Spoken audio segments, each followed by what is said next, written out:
Hi, everyone, and welcome to Module 6, the final module of our Psychology of Behavior mini-series.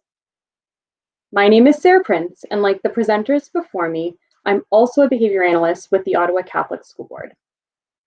In our previous modules, you were introduced to the basics of the science behind applied behavior analysis with Marilyn, Jen, and Robin, and how the science can be applied to the field of education and autism with Becky Carter.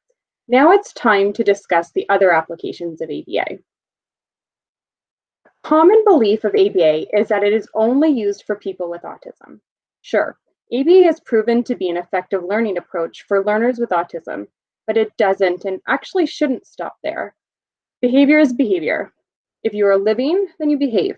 We behave at school, home, community, at work, socially with friends. You get the picture. So in a nutshell, if you're alive, then you behave. And if you behave, then 10 to 1, there are aspects of that behavior that could be improved. So let's look how the theory of ABA is being used across a variety of professions. First, we're going to talk about applied animal training. This application has been around since the early years of ABA. Popular applications of it today can be seen within episodes of the celebrity dog whisperer Cesar Millan, who is famous for helping owners calm their more aggressive dogs. Cesar himself is not a behavior analyst. However, his focus on positive reinforcement versus punishment is ABA. Temple Grandin is like a rock star in the animal field. Her work and research has found more humane ways to interact with livestock. She designed the facilities worldwide for working with cattle and introduced the concept of animal welfare, making the farm industry more successful and more profitable. And here's Temple in all her glory. Suddenly, they would jump back. And then if I just stood here quietly or sat here quietly, they'd gradually come up to me. You know, they can either be kind of in seek mode or in fear mode. If I make a lot of rapid motion, then that tends to scare them. If I stand up, they won't come up as close. If I lay down on the ground, they'll lick you. Animals. So Temple, fun fact, Temple actually has autism and grew up with a childhood that included ABA. So her understanding of how behavior works is actually quite strong. In a nutshell, applied animal training is the same as it would be with people. The goal of this application really focuses on creating high quality standards for training techniques that promote the well-being of animals. Behavior analysts working in this field are a part of teams within these settings that I've listed here, including the service and companion animal training centers and military and police drug training facilities. So here are a couple examples of how this profession has incorporated ABA. Back in World War II, one of the fathers of behaviorism, B.F. Skinner, actually received funding from the National Defense Research in the United States to find a way to better direct military missiles to their intended targets, one that didn't include soldiers in their aircrafts. It was called Project Pigeon, and Skinner taught pigeons to guide the missiles. During the Cold War, cats were trained to go into enemy buildings with the purpose of monitoring conversations for CIA and military intelligence. The backbone to this was that cat strays are everywhere, so they often go more unnoticed than technology or humans. Clicker training for pets is a pet training technique that focuses on reinforcing good behaviors. Because puppies need a lot of reinforcement to learn all those new pet behaviors, clickers were introduced as a way to control puppy weight in lieu of treats. In the beginning of training, a click sound comes with the delivery of a treat, and then slowly the treats are faded out and the click sound becomes just as good as getting a treat. Many zoos and aquariums and animal rescue centers employ behavior analysts who can train animals so that harmful behaviors are not a factor when interacting with them. For example, when an injured animal is found in the wild, a behavior analyst works with that animal to teach them skills that make it easier for them to be examined by a vet. So in this particular picture, if an endangered animal was found limping in the wild, a BA could teach them to raise their feet so that the vet can do a proper examination. So let's stop and think. Animal behavior training focuses on creating training techniques, that benefit the owners.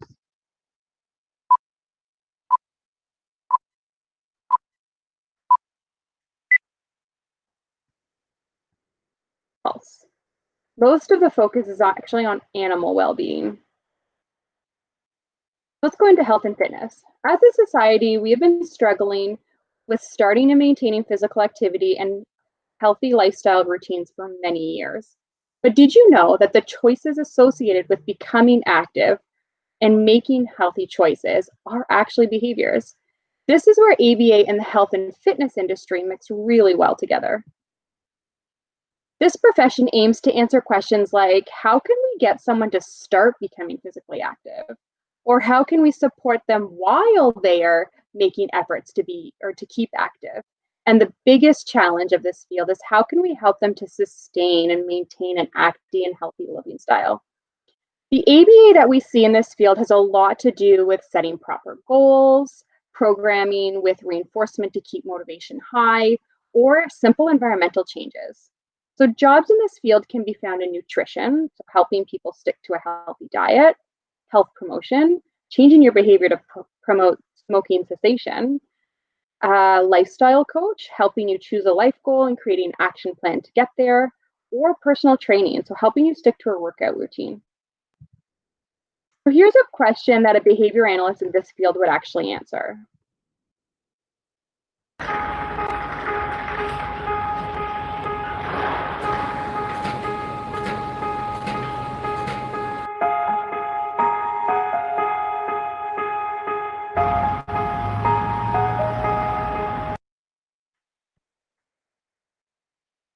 And here's what they came up with.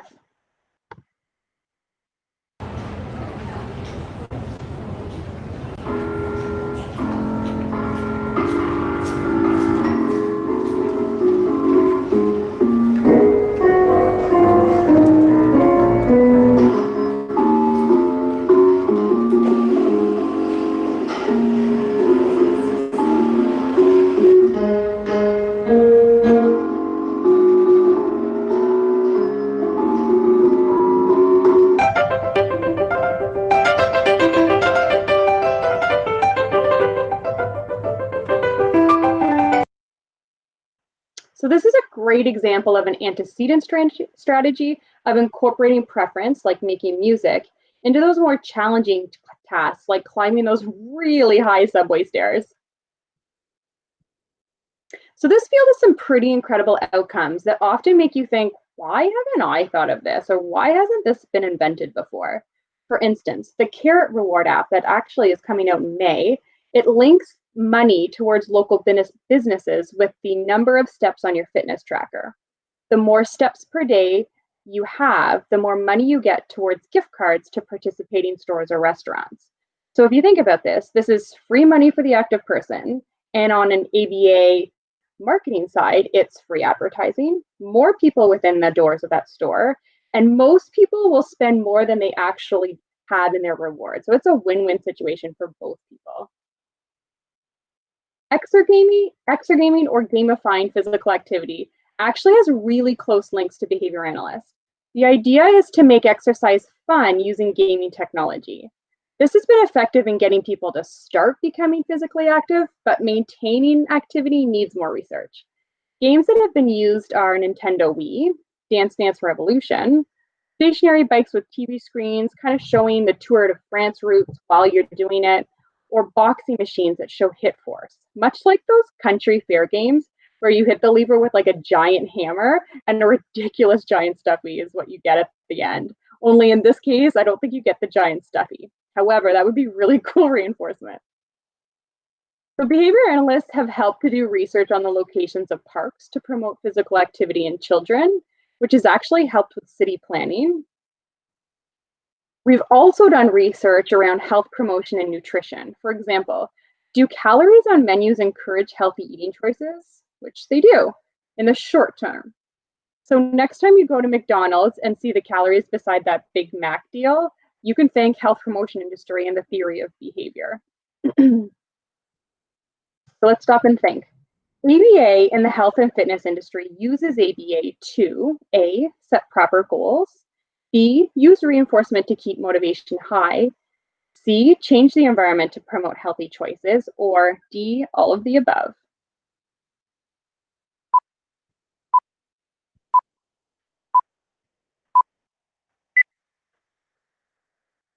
So the answer is D. They include all of these techniques. Switching to sports.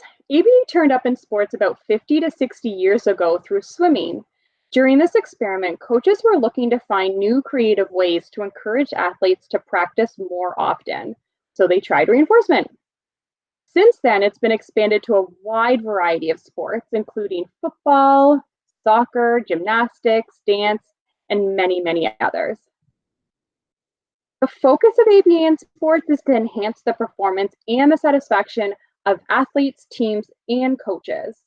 So ABA can be used to teach new athletic skills if you don't know what to do, or how to improve your competition performance. So you know what to do, but you want to get better.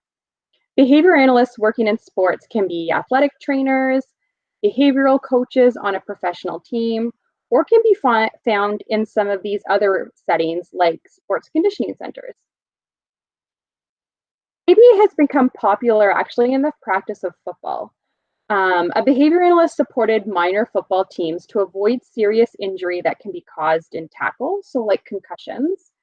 They use behavioral coaching techniques. And to do this, they broke down the skill into steps, modeled each skill, and sometimes they use videos of professionals, and then they would get the athletes to do it and rehearse each one of those steps. At each one of those steps, they provide specific feedback on the target step. So to do this, they would use either reinforcement or a correction for that error. And then they got the athlete to repeat it until they got 100% on each one of those steps. So it seems simple, but it is a fairly intricate procedure. So this procedure started off in football with the tackling techniques and has been expanded to teaching various ballet moves, gymnastics techniques, and figure skating moves like the triple axel. Another ABA spin in sports was a social experiment on a reinforcement-only coaching style for younger athletes. Results of this style actually proved to be more effective than using reprimands or calling out missed opportunities. So more of a great sprint to the ball versus an, oh man, you almost had that. Fun fact, did you know that the Special Olympics actually employs behavior analysts? And did you also know that ABA has been used to teach children, youth, and adults with blind and low vision challenges to ski? So here's a quick snippet of some great prompting and in-the-moment feedback. If I make a mistake, they'll tell me what I did wrong, how to improve upon it. Like, keep my arms up, lean forward, make sure my shins are against the tongue of the boots. Stuff like that. Little pointers to help me out on the next run. Little steep area, control your speed. That's good. Good job. Just like me. Get right in that tuck. Get right down in there. That's it, baby. That's it. Get your head up. Just look right straight ahead. So what wasn't a step mentioned in the behavior coaching procedure? Break down the skill, model it, draw it, rehearse it, give feedback, and practice, practice, practice.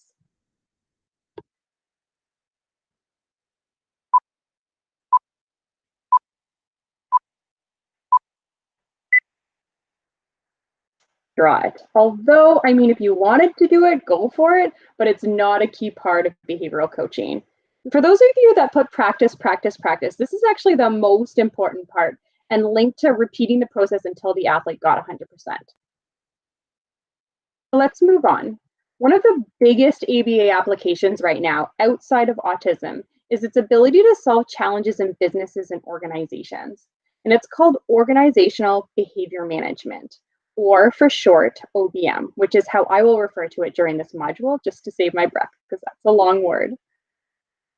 But did you know that major companies in some capacity employ a behavior analyst, whether it's in aviation, construction, government, healthcare, manufacturing? The list is really long.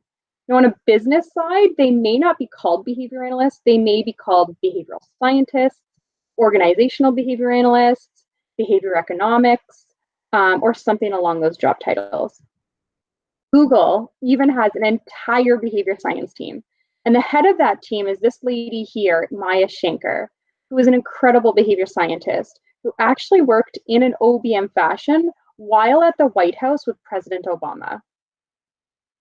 And here's Maya and how she explains some of her work in applied behavior science to Veteran Affairs in the White House. So back in 2015, I was working on veterans issues in the Obama White House. When veterans return back from their time overseas, they can face a lot of challenges, right? When it comes to finding work, getting back to school, et cetera. And so the federal government offers free job assistance programs and educational counseling to help veterans get the support that they need. But one thing that we found is that not enough veterans were signing up. We weren't quite sure why, so we had to do a behavioral analysis. And we had to try and devise a solution that kept us within the same budget that we were allocated initially. So we didn't have much breathing room. And ultimately, we ended up changing just one word in a marketing message to veterans about the program. Instead of telling veterans that they were eligible for the program, we simply reminded them that they had earned it through their years of service. And this one word change led to a 9% increase in access to the program, with the potential to positively impact millions of veterans around the country. Now, this example illustrates a principle called the endowment effect, which says that we value things more when we feel that we have earned them or own them. And this is one of many principles in the field of behavioral science that could potentially be relevant to the kinds of decisions. So if you have the time and you're interested in that application, I highly recommend watching the whole talk. She has some really great examples of OBM across many different avenues of where she's worked. So the goal of OBM is to solve business-related challenges in an effort to create a better work environment for employees to reach their potential and for businesses to improve results. A behavior analyst would consult or work with businesses to develop programs to improve staff performance. So through feedback techniques that include reinforcement, much like the behavioral coaching procedure that we would have just talked about in the sports section. Behavior analysts would also increase workplace safety. So making behavior-informed safety protocols to avoid workplace injuries, or they could enhance workplace productivity, so increase the amount and the quality of work being done by employees. So a behavior analyst at an OBM can be part of many different departments in an organization. And I've listed a couple here. They could be a leader, much like Maya Shankar at Google, or they could be part of a big construction company in their health and safety department, and so on. The earliest experiment linking ABA with the business sector was written in 1959, where behavior analysts coached healthcare nurses on how to interact with patients. And it really illustrates the power of staff training using behavioral coaching to teach nurses how to manage patients, ones that are not really wanting to take their prescribed medication or to get their blood work done, which is definitely me as a patient. So OBM stands for Organized Behavior Method, Organizational Behavior Management, the old business model, or Orange, Banana, Mango. I'm hungry. What time is it? When's this over?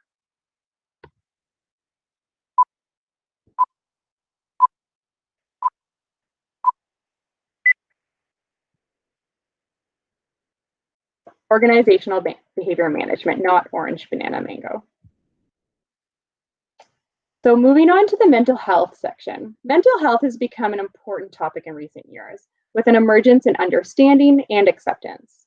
As I'm presenting this, I'm very conscious that it is Mental Health Week with the Canadian Mental Health Association and their Get Real hashtag. Mental health is at the forefront of our society, and applied behavior analysis can be part of the support teams. ABA started with animal behavior, and then it actually quickly jumped to treatment in mental health institutions. And it started with patients with schizophrenia and the use of a reinforcement system. However, after those early years, the practice of ABA in mental health kind of got overshadowed by the increased focus of ABA in autism. But in recent years, ABA is making a comeback in the mental health field. In mental health, ABA is just part of a combined support team with other professionals, including psychologists, psychiatrists, addiction counselors, and other mental health professionals.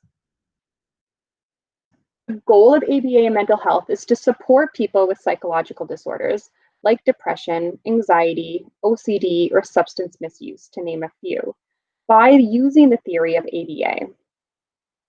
Interventions involve understanding clients' thoughts, feelings, and actions, all of which are viewed as behavior.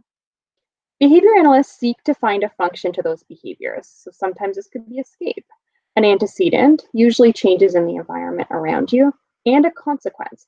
So finding out what you value, what motivates you, what's your reinforcement.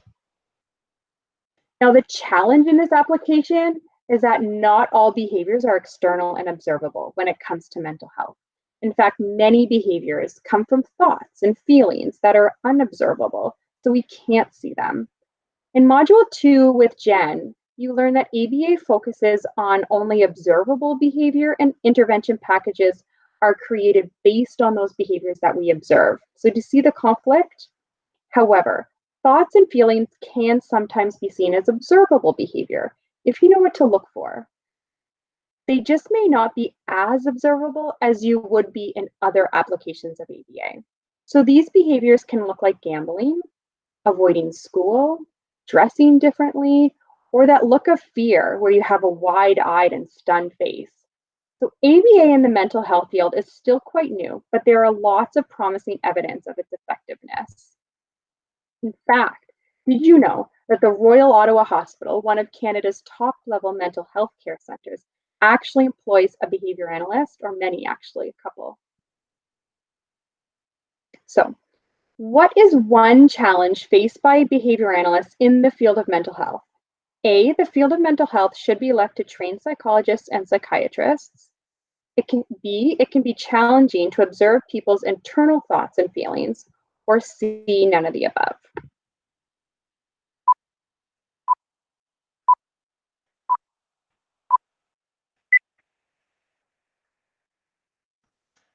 So B, not A. In fact, multi-professionals should be involved to get a well-rounded support team. Moving on, behavioral gerontology is probably one of the most up-and-coming areas in behavior analyst. Many of the strategies and techniques used with individuals with autism are also proving to be effective with an aging population. The focus of this application lies in supporting any physical or mental challenges linked to aging, such as inactivity, anxiety, dementia, or Alzheimer's disease. Currently, the majority of treatment for these challenges lie in pharmacology or medicine, which is either proven ineffective or proven effective, but has side effects that can actually double a person's health risks. A common goal of this field focuses on reducing unsafe behaviors like wandering away or aggression due to confusion. It also looks at how to optimize maintaining skills when faced with those mental declines that are occurring on a biological front. So forgetfulness, not remembering how to use a utensil for someone with dementia or Alzheimer's, and so on. So many of the strategies to assist with supporting these mental declines focus on restructuring the adult's environment.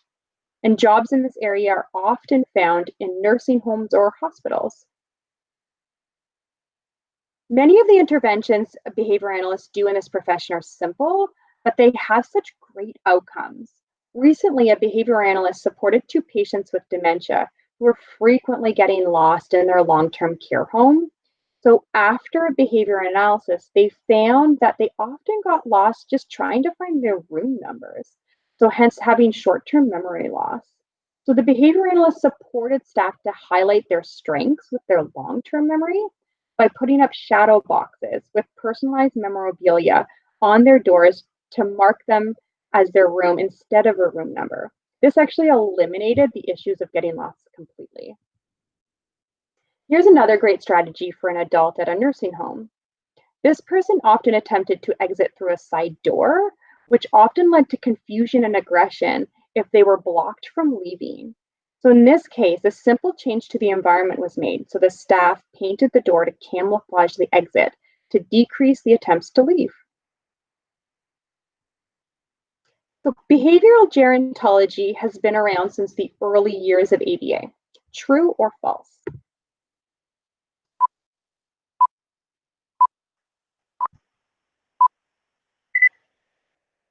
So false. It's actually a newer application. So our last application now for ABA. All around the world, we are hearing the effects of global warming, pollution, or that animals are being extinct or harmed, much like the koalas being harmed by the recent wildfires in Australia. It has been proven that our actions are negatively affecting the Earth, yet we continue to engage in behaviors that are destroying our Earth. These behaviors are what the ABA field can support when it comes to environment and sustainability field. One of the major challenges of climate change isn't to prove that climate change is real, but to get people to change their behavior. And the impact our behavior has now is really hard to see because it may not be observable for many years. What this field has found is that knowing is not enough. So we know not to smoke, but people still do. We know too much screen time is not good for us, but that does not stop us from binge watching Ozark. We know that we should be taking the city bus to reduce carbon emissions, but people still drive everywhere. We also know that single-use plastic is bad, but we still get that Starbucks iced coffee with a lid and a straw. The goal of ABA in this field is to figure out how to change someone's behavior now so that it has a positive impact later in the future. So you can find behavior analysts in environmental science, in government, in economics, and more. But did you know that a behavior analyst started the movement called the No Straw for Me hashtag? And it took off in 2017 to promote using reusable straws or none at all.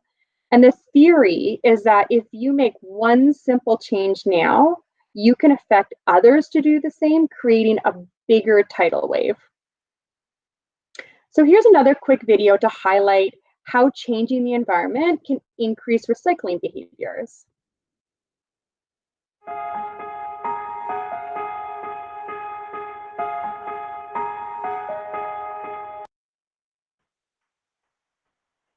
And here's what they do.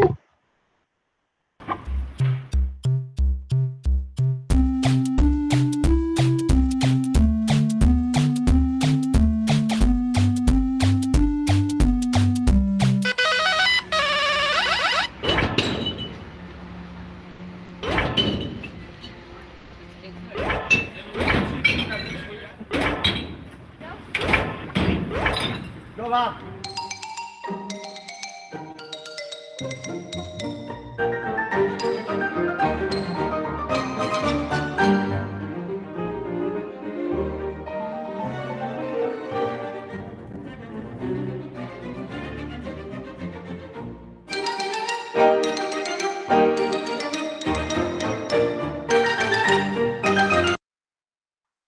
So including preferences and behaviors can change. So in conclusion, if you know how to look for it, ABA is everywhere. And I just want to leave you with a final quote by a great behavior analyst called Bill Heward, who said, ABA is not the be-all end-all, but it is a way of solving problems, behavior problems, to tackle what we do too much of or what we just don't do enough of. Behavior analysts don't have prepackaged solutions. We're humans, we're not robots. We're all different and we're motivated by different things. Thus, we behave differently. ABA does, however, have techniques for finding solutions. And to optimize those techniques, we need to work with people in all different professional areas.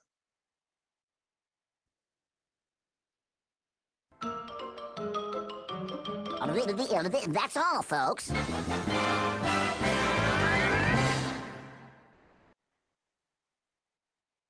So thanks for listening, everyone. I'll leave you with these last couple slides of master's programs in applied behavior analysis, some college programs that have ABA and RBT programs, which you would have learned about from Maryland, and some major organizations if you want to find more about the psychology of behavior and applied behavior analysis.